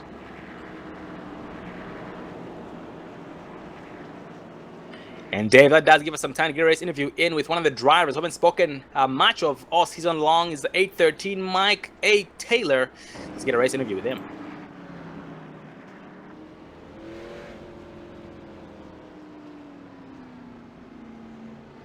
Well, ladies and gentlemen, we do have the 813 Mike Taylor up here with us. Get a cup there, Mike. Hey, how you guys doing tonight? Good, how are you, buddy? I'm doing alright, just having a pretty rough race here. We definitely are very, very sorry to hear about that, Mike, but man, you are still out there determined to put down as many laps as you can to get the most points possible. But holy cow, man, how's the track feeling out there? It's been looking like chaos from up here, everyone going sideways like a dirt track. Oh yeah, this track is definitely loose coming out of turn 4. That's where I'm having my most trouble. Yeah, so far this season I haven't even been able to finish a race here, so that's all I'm doing today is trying to finish this thing. Oh, 10-4, brother. That is very, that's a very, very nice strategy. And we do wish the best of luck in finish. Hopefully this one being your first race that you'll be able to finish. And you are 5 laps down, but still out there trying your best, put in as many laps as you can to gain the most points possible. And actually, Mike, next week we'll be racing at Talladega and Super Speedway for one of your sponsored races, the Don't Text and Drive 95. What should we expect from you there, buddy? Any teammates you hope to, or anybody you hope to be with in victory lane? Well, unfortunately, as of last week, I no longer have a teammate here, so I'm pretty much all by myself. But I'm going to get with anybody and everybody next week. And I mean, like you said, I did sponsor it. I'm a school bus driver from where I'm at, and I see a lot of people texting and driving it. That's just one of the things that gets to me. So I'm looking for a good run next week at Talladega, and hopefully avoid the big one there. Oh, absolutely, Mike, and we do appreciate you sponsoring that race and giving awareness out there. Do not text and drive, ladies and gentlemen. PADD, people against distracted driving. Stay alive, don't text and drive. And buddy, keep doing exactly what you're doing. You are headed the right direction. Keep putting down as many laps as you can, and you will be able to advance your spots here. That takes a lot of determination on your part. And buddy, look forward to seeing you again next week at Talladega. 10-4, I'm looking forward to see you guys there. And that was 813 Mike Taylor, sponsor of the Talladega Super Speedway race next week, round 6, the Don Texan Drive 95. And he did bring out a good point. Texting and driving is not a good thing whatsoever, because you cannot serve 2 masters at a time. You either text or you either drive. And most of the time you are focused on texting than driving, which is usually bad news for those around you. So please think of others before you think of yourselves. Well, right now we are back 1 to green, being led by the 1 of Patasco, the 13 of Jefferson behind him, the 48 of Markel Murphy on the outside with the help of the 14 of Paul D. Johnson. Pace car dips off. The 1 of Dallas Pataska waits to the... Oh, he gets a good run over the 48 of Markel Murphy. Meanwhile, the 14 of Paul D. Johnson taking over that 3rd spot, but here comes the 13 of Jean-Francois Champagne. He is just not going to lay down and give it away. Meanwhile, the 48 of Markel Murphy looking to the inside there of Dallas Pataska coming into turns 3 and 4. They are going to be side by side, but Pataska's got the preferred line and he's going to propel off of turn number 4. Oh, we had 14 of Johnson get hard into the wall, and that did cause some chaos behind him. And at the moment right now, he is trying to get back up speed here. He is back up speed behind the 23 of Craig Hawkins. 13 of Jean-Francois, 9 of Austin Moore, single file, and the caution flies on lap 112. We'll back it up and see who might have been involved in that. Looks like the 24 of Corey Blevins was involved in that, so we are going to focus on the 24 of Corey Blevins as we look at our Dre broadcasted replay. Looks like he is going 3 wide between the 28 of Eric Roberts, 60 of Colton Lane. Oh, contact between him and the 60, also the 6 of Stephen Maddox, and also looked like the 54 of Lance Marsh involved. Doesn't look like too much major damage, but that is definitely going to cause a little stint in here as we are now just 23 laps remaining. Yeah, very, very unfortunate for all drivers involved, and luckily enough for the 54 of Lance Marsh, he was able to slam on the brakes and get just a little bit of damage. Not enough, most likely not enough to even affect his performance here for the remainder of the laps that we're going to have. But he will be still going down to pit road to get that little damage fixed, because it might just make a difference. But going back up front, we are still being led by the 1 of Pataska, the 48 of Murphy in 2nd place, 23 Craig Hawkins now in 3rd place. I believe this is his first appearance in the top 5. 14 of Cody Johnson 4th, the 13 of Jean-Francois 5th, the 9 of Austin Moore 6th, the 3 of Robertson 7th, 9-11 John LaBeouf 8th, 27 of Danny Duchesne 9th, and the 54 of Lance Marsh will round up the top 10. We had one driver get the wave around the pace car. That's the 813 Mike Taylor. Look at that, Dave. He was 5 laps down, but still determined. He's staying out there with a beat-up car and is getting laps back every now and then. So before this thing is over, he will be able to advance his spot even further.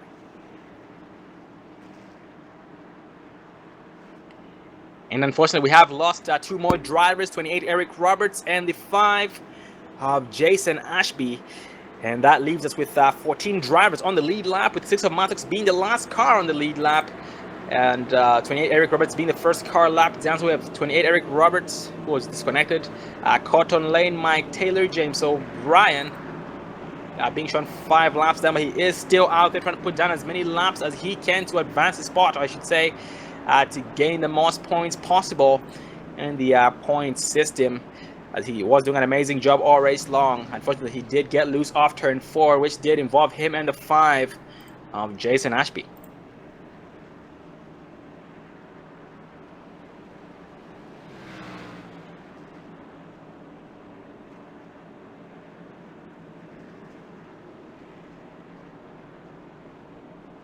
And the 21 of Trevor White, spoken match of tonight, currently running in the 10th place spot. Just came into the top 10 here after starting in the 21st place position. Has kept a low profile all race long, but something tells me once we're 10 to go, once we go green this time by, he will be up there and trying his best to advance his spot the best he can. And once we go green, I believe we will have about 18 to 19 laps remaining in the race, as right now we are still 2 to green, and that does give us some time for a race interview.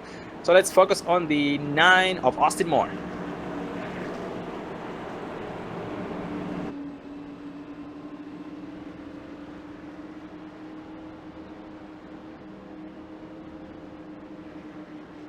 Well, ladies and gentlemen, we do have the Damp Motorsports own, the 9 of Austin Moore. Get a cup there, Austin. Yeah, Sean, how are you? Good, how are you, buddy? Good, good. Well, Austin, I see you are in the same spot. You qualified in the 6th place position, and so far have been keeping a low profile. Just pretty much trying to stay alive, taking spots while you can, but not really forcing the issue. But how's the experience so far, buddy? Yeah, I'm trying not to force anything. I've missed 3 wrecks that have happened right in front of me. I've kind of stayed around the top 10 area. It's been pretty good racing today. You can move around a little bit, but down turn 1 there's a heck of a bump that you can really get slowed down with. But everybody's racing pretty good today. Oh, 10-4, very, very glad to hear that. And that does sound familiar, just like last week at Charlotte. A little bit of a dip that claimed a lot of drivers in between turns number 1 and 2. But with that said, Austin, you think you have what it takes to at least advance your spot and spank these guys? I think so. Paul's got a little damage, so I might be able to take up his spot. But my teammate's pretty fast. Same thing with Craig and the 13. So we'll see what happens. Well, brother, good luck to you. You guys are back 1 to green, so keep doing exactly what you're doing. You are headed in the right direction. Good luck to you, buddy, and make us proud. Thank you, Sean. That was the 9 of Austin Moore, currently the 6th place spot, but right now they do exit turn 4. The pacer will be taking that hard left, being led by the 1 of Pataska. He takes a hard left. The 1 of Pataska will put it down immediately. He does catch a few drivers off guard. 48 Markel does get a better start than most of the drivers. 23 Craig Hawkins trying his best to hold off the 14 of Johnson on that restart. And will maintain a 3rd place spot, but it looks a bit so far and behind them. 13 Jean-Francois, 9 of Austin Moore battling the 3 of Robertson for the 6th place spot. And up front, the 13 of Jefferson and the 14 of Johnson are going at it for the 4th place spot. Oh, the 14 of Johnson gets into the wall on the back, on the front straightaway, and still somehow maintains all his momentum. That's a heavy foot right. The 13 of Jefferson was sideways entering turn 1. He will stay low. Everybody will go by him high. And very, very unfortunate for Jean-Francois Champagne. He was doing an amazing job taking away the spot from the, or trying to take away the spot from 14 of Johnson. But unfortunately, that apron did claim him. Entering turn 1 by going back up front. The leaders, Dallas Pataska and 48 of Murphy, just pretty much single file, trying to pull away from everybody else. Well, with just 16 laps to go, it'll be interesting to see how this is going to play out.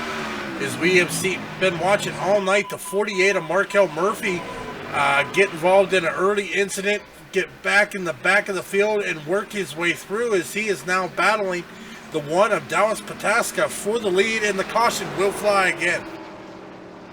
Oh, Dave, looks like it involved the 88 of James O'Brien, 21, Trevor White, 813. Mike Taylor got a piece of that as well. Let's back it up and focus on the 21 of Trevor White. Now as we watch, oh, he just broke hard loose, went up into the outside wall, come down, made contact with the 88 of James O'Brien. The 813 just spun around trying to avoid it, but oh, heavy damage on the 21 of Trevor White as he is down on pit road smoking heavily. Oh man, very unfortunate for 21 of Trevor White indeed.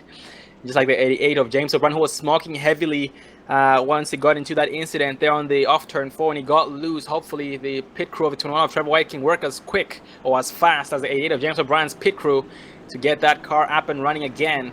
Even though he's going to be a couple of laps down, he'll still be out there, still in it to win it, trying his best to put down as many laps as he can. And we do have some drivers pitting in who have 95, Jeffrey Ford, Damper, Craig Hawkins, Jean-Francois, Steven Mattox. For the most part, all the leaders decide to stay out. It does look like the 88 of James O'Brien is going to get the lucky dog there. That is going to put him just 4 laps down now as he's working his way around the field. That is going to put him in the 813 of Mike A. Taylor, both 4 laps down. Meanwhile, the 21 of Trevor White is down on pit road getting some heavy service as he is going to go multiple laps down here, as we are now just 14 laps remaining. And Craig Hawkins was on pit road for a very, very long time, but now he is rolling off pit road. He had a 35.8 second pit stop, and he was not involved in the last caution we had. So that makes me wonder what happened to him. But he just might have had some damage, some internal damage, or some damage on the machine, because that car is kind of beat up in the front, but he wasn't involved in the last incident. But he's now still out there in it to win it, still back on the lead lap. So, but we do look forward to seeing all these guys up here in no time. And David, 54, Lance Marsh, able to work his way up into the top 10 here after starting in 23rd place spot, determined to make this count. And the 24 of Levins.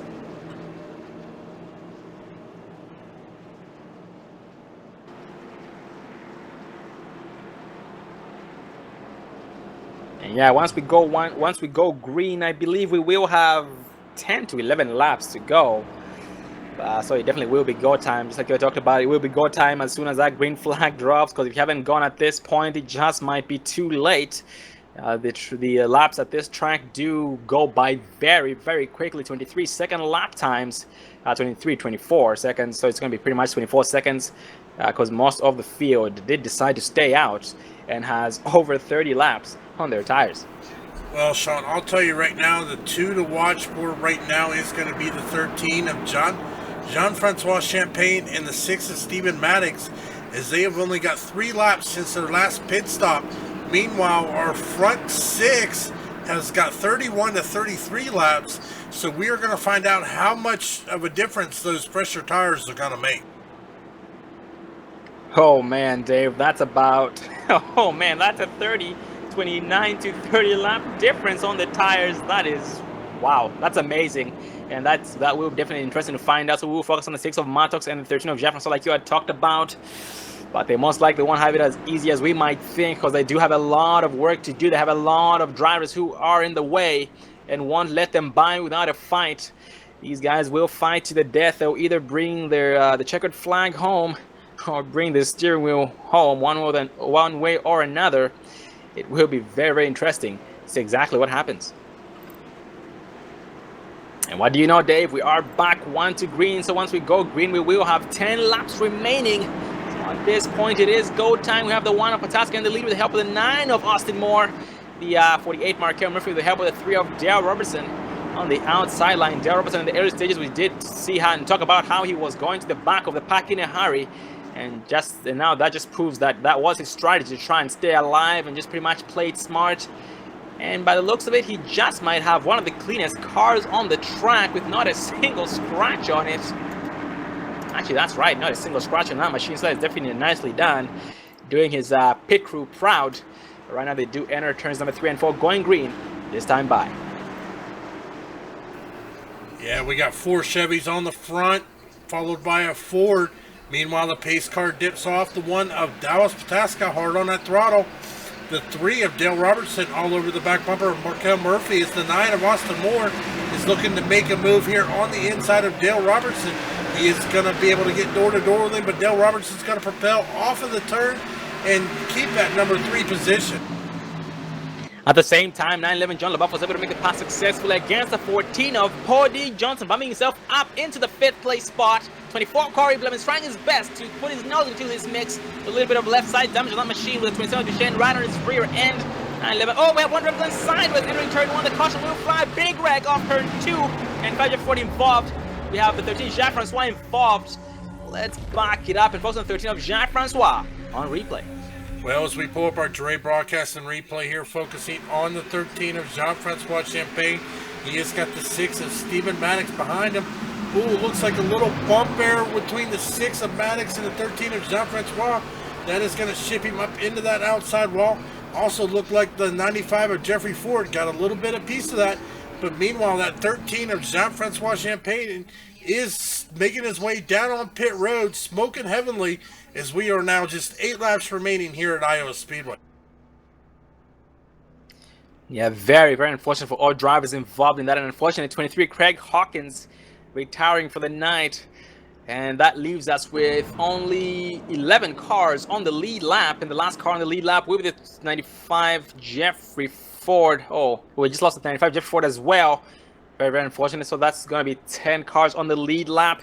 But going back up, and we still have the 1 of Pataska in the lead, 48 Markel Murphy second, the 3 of Dare Robertson third, 9 of Austin Moore fourth, the 911 John LaBeouf in the top 5. What do you know? He had some bad luck in the beginning of tonight's race, got sideways there off turn 4, but he is back here in the top 5. Actually, new to the top 5, but still determined and in it to win it. We have one driver again, the lucky dog around the pace, so that's 88 of James O'Brien, down to 3 laps down.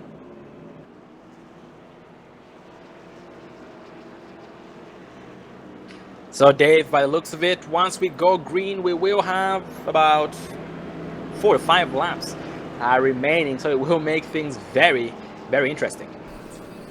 Yeah, but we have been seeing the 1 of Dallas Pataska. He has been getting some good restarts, keeping that 48 of Markel Murphy behind him, but I don't know if Markel's been really pushing it, but we are about to find out here in the later stages of the race, as we are now coming on 6 laps to go as they cross the start-finish line.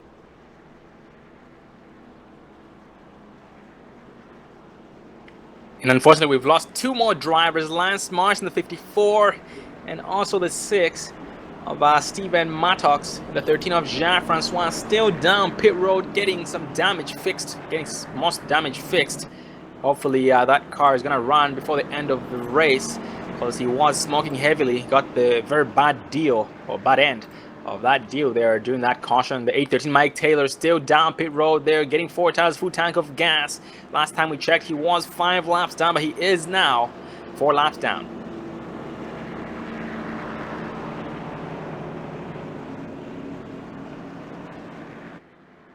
Well, Dave, it has really come down to what we talked about in the beginning of the race, survival of the fittest. Yeah, it looks like Turn 4 has collected many victims here tonight with the Precision Racing League American iRacing Sunday Series, brought to you by High Torque of Texas and the Brake Mod at thebrakemod.com. So, yeah, these guys have been battling, I think they've been battling the track more than they've been battling each other. Oh, yeah, for the most part. That's pretty much what it's been. So, yeah, these guys are going to be very beat once this race ends, and most of them will be happy to see the race end, because they're tired of dirt tracking these suckers off the turns off turn 2 and turn number 4. And turn 4 is the biggest problem that we've seen tonight. And right now it looks like we are now 5 to go. So once we go green, we'll have 3 laps to go. So it's going to be a 3-lap shootout. That is going to make things very, very interesting and fun. Yeah, it's going to be a tight shootout here to the end, as we are going to see Dallas Pataska, Markel Murphy, Dale Robertson, Austin Moore, John LaBeouf, Corey Blevins, Danny Duchesne, and Paul Johnson battling it out here for 3 laps for the checkered flag. And Dave, I just now remembered, well, I already knew this, but it just now came to mind that the today is Mother's Day, so that does explain why most people are not there active in the chat. But this is Mother's Day. Yeah, so from Dre Broadcasting Network, we want to wish all the mothers out there a happy Mother's Day. Hope your day was great. We are going to bring a 3-lap shootout here for the checkered flag here at Iowa Speedway with the American iRacing Sunday Series and the Precision Racing League. And right now we are now 1-2 green. Pataska in the lead with help of 3 of Roberts on the inside line. 48 Markel Murphy with the 9 of Austin Moore on his rear end. And now that leaves us with only 8 drivers on the lead lap on this restart, with the 14 of Johnson being the last car on the lead lap. 88 James O'Brien back to 3 laps down from 5 laps down. 813 Mike Taylor from 5 laps down to 4 laps down here as we exit turn 4, going green for the final time. If caution comes out, that will end the race. Hard left, the pace car takes one up, so that's put it down the floor. Nope, not quite. He does try to catch him off guard. They try to jump, so they take him 3 wide here before turning 3 of Robertson goes to the inside and forces him up the track. The 9 of Austin Moore on the inside as well, trying to get past the 48 of Murphy, but the 3 of Robertson bumps the apron, which does slow him down. He will get freight trained from the outside line. Look at that, the 9-11 of John LaBeouf makes a good run there as he gets to the outside of Dale Robertson. Meanwhile, the 24 of Corey Blevins is battling out. Also, we still have Dallas Pataska and Markel Murphy battling out for the lead with just 2 laps remaining. Yep, they almost made contact off turn 2. Holy cow. He could not have fitted anything in between them, but that does help the Wild Pataska maintain that lead. 48 Murphy trying to push as hard as he can. Harder than he's done. Oh, race on the 1 goes sideways off turn number 4. I heard some tire squeals. Yes, that's 813 Mike Taylor. He's spun outside, but the white flag has flown, so the caution will not fly. Still a battle between Wild Pataska and the 48 Murphy at the same time. 14 of Johnson and the 3 of Robertson for the 3rd place spot. The 3 of Robertson will maintain that 3rd place spot entering turn 3, but going back up front. 48 of Murphy on the inside of the Wild Pataska, who then propels past him off turn 4 and is going to bring this thing home unchallenged. 48 Murphy 2nd place. 14 of Johnson was able to sneak it past the 3 of Robertson by a nose hair. Very, very great driving on these guys' part. Very, very amazing race. The 3 of Robertson bumps down, comes out in 4th place. 9 of Austin Moore 5th. 27 of Duchesne 6th. 24 of Blevin 7th. 911 John LaBeouf 8th. 88 James O'Brien 9th. And the 813 Mike Taylor rounding up the top 10. Well, ladies and gentlemen, we are going to interview the top 3 drivers: Dallas Pataska, Markel Murphy, and Paul D. Johnson.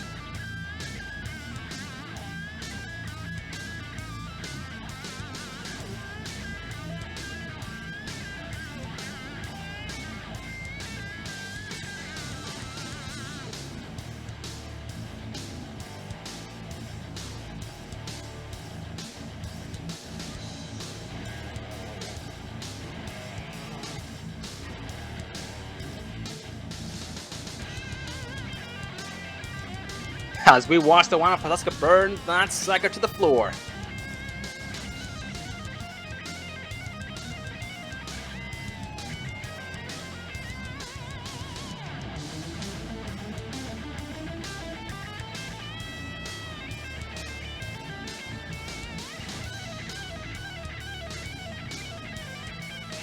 Well, we have the Wild Pataska up here. That's gonna go up there, Dallas. Yep, Sean, how you doing? Good, how are you, buddy? Pretty good. I knew I had a fast car tonight, but some very lucky events happened to make it possible for me to grab this win. Oh man, yeah, you were doing an amazing job all race long. You had a lot of pressure from behind. 88 James O'Brien unfortunately had a bad race, but he was a very, very strong opponent for you. And 48 Murphy did seem to be all over you just pretty much all race long for the longest time.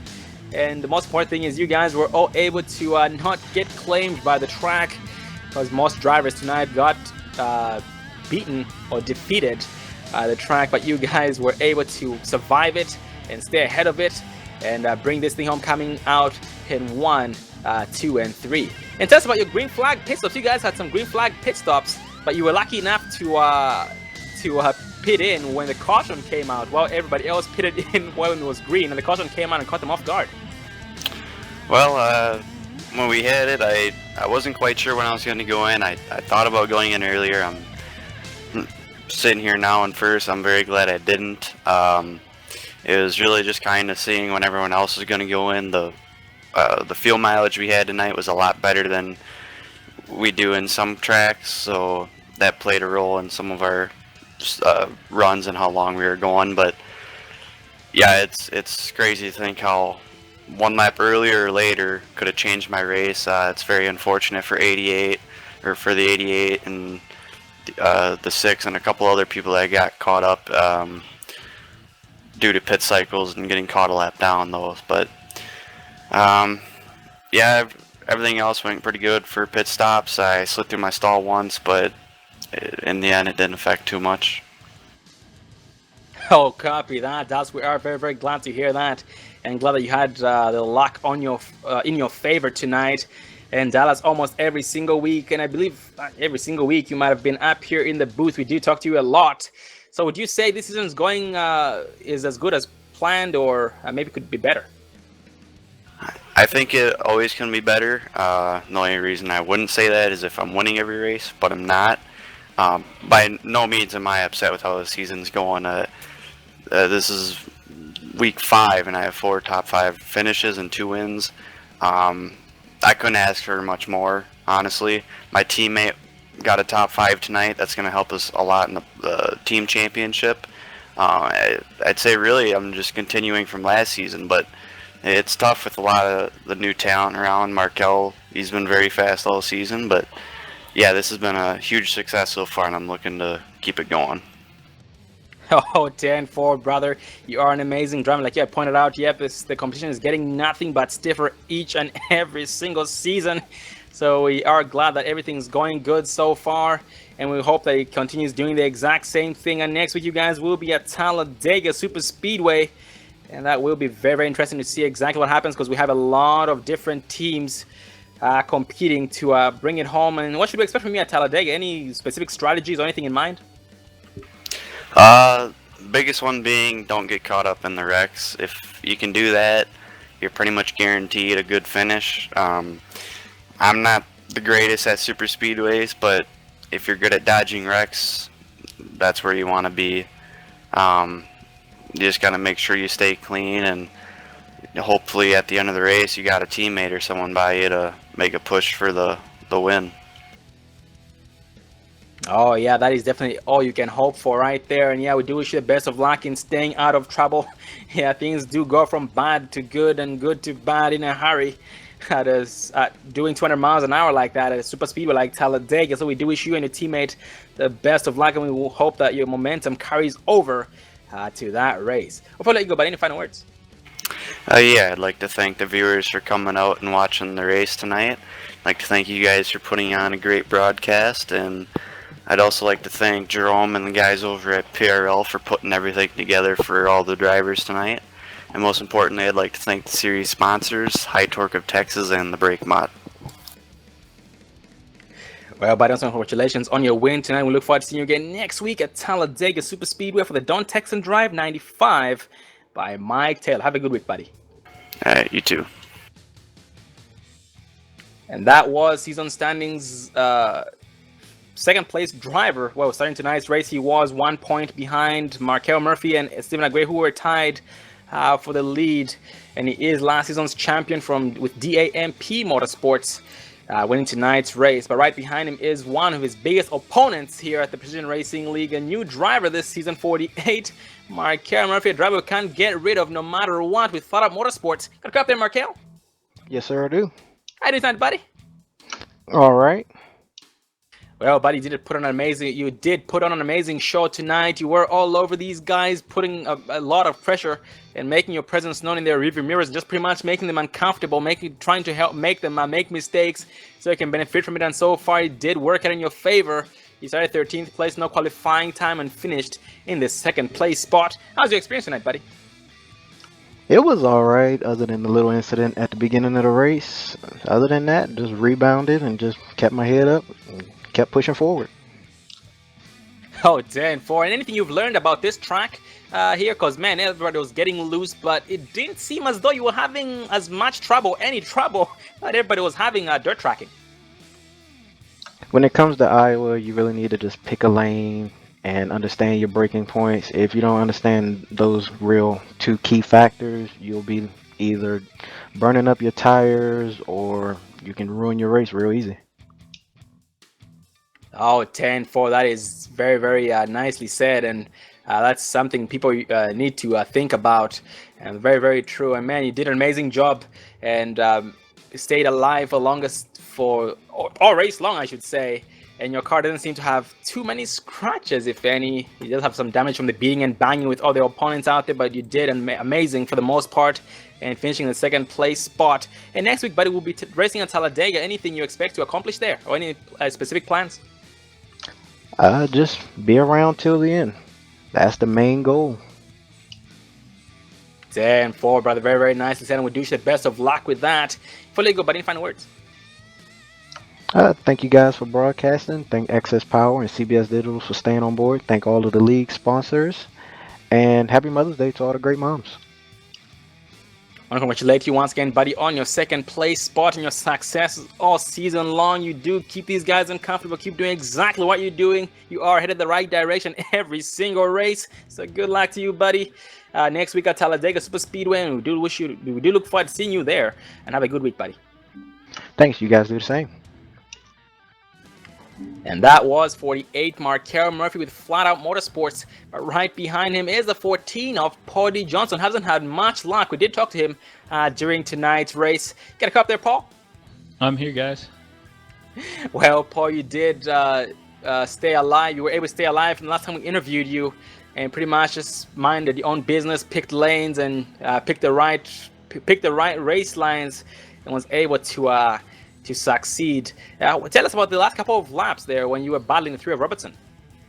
Well, so I was in sixth. I'd fallen back to sixth there. I don't know if you saw me get loose, and I bumped number 23 Craig, and that put me back. I was ended up back in sixth. So on that last one, I noticed that there was only 8 people on the lead lap, so I decided to jump in the pits real quick, get 4 tires, because it would only put me 1 spot back, in the restart, 2 spots back in the field, and figured, hey, I'm gonna try some new tires. I got a good jump on the start, and I think Danny did the same thing. I believe he possibly took some tires, and I just tried. That was a lot of adrenaline going on those last few laps, because I had the tires there at that point, and then was able to get around Austin, got up next to Dale, and I on that last lap, and I knew I had to get a run coming off that last turn, and I got him off that last turn. I think he hit the wall, though. That probably helped me. I think he may have bumped the wall, so it actually paid off. I was extremely surprised and happy that taking tires paid off there. Oh man, that was definitely a very, very excellent, great call on your part, taking 4 tires. And yeah, you did an amazing job, man. You had a lot of scratches on that machine. It had been through a lot tonight. You did abuse it. And we noticed you got friendly with the wall a couple of times there, exiting turn 4 and a little bit sometimes on the exit of turn 2. But you were still able to maintain all your momentum and be at the right place at the right time and stay out of trouble for the most part. And last season, Paul, you didn't have the best race at Talladega Super Speedway. Any changes you hope to make for this next race next week? I mean, I love plate tracks. As long as I can avoid the big wreck, I can usually get myself in a good position to make a run at the end. This year at Daytona, I was in a good position. Just unfortunate there was a bad wreck with 2 laps to go, and I got caught up in that. But I was on the front end of the top line there. So hopefully we can set it up for Talladega again, as you heard Dallas talking. You got to stay out of those wrecks. If you can have a clean car at the end, you can battle for first. I mean, that's the fun thing about the plate tracks.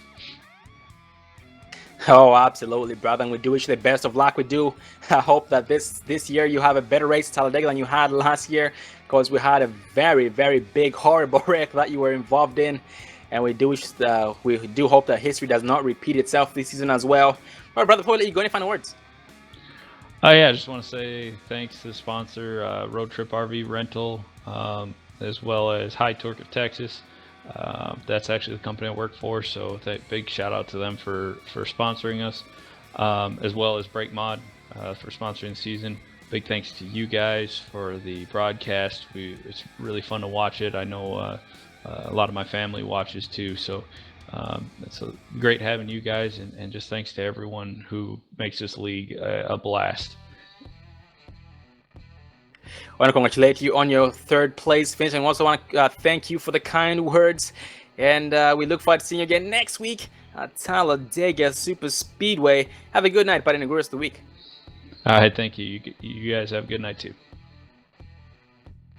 And that was Big D's own Paul D. Johnson, finishing the third place spot, starting in the 17th place spot, gaining 14 spots overall, with the 48 Markel Murphy starting 13th, finishing second, gaining 11 spots overall. Dallas Patas starting 5th, finishing first, gaining 4 spots overall. And that does round up all the interviews for the top 3, Pataska, Markel, and Johnson. Well, Dave, it was an amazing race. Once again, survival of the fittest. We saw a lot of drivers get claimed by the track before they can be able to compete with each other.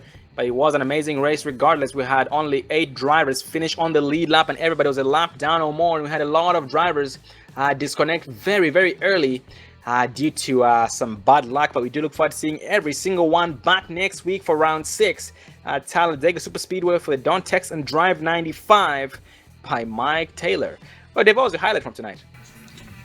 Just all the hard battles we saw. We've seen Markel Murphy get involved in an early incident, make his way back, finishing second. The drivers just never gave up, even though they were battling the track more than each other. But it was just an overall great race, great driving by all the drivers. And thank you once again, ladies and gentlemen, for joining us for round 5 of the Precision Racing League American iRacing Sunday Series, brought to you once again by HyTorqueTexas.com. That is HYTORC Texas.com. And it's right in the top left of your screen up there on the broadcast, thanks to Dave Everly, and also the brake mod on the top right at thebrakemod.com. Well, once again, next week will be round 6 of the American iRacing Sunday Series, sponsored by Mike Taylor for the Don't Text and Drive 95, and that is for a very, very good cause.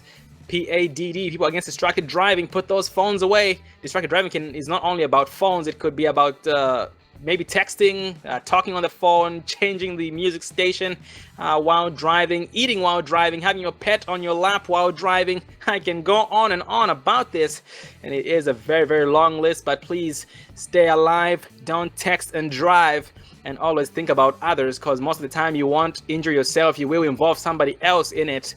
And please just stay out there and be safe at every single time, at all times.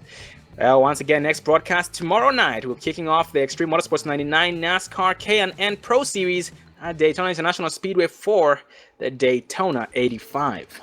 I am Sean Zulu, and Dave Everly behind the cameras. And I am Sean Zulu. Hope to see you again next broadcast tomorrow night, and have a good night. Thanks for watching.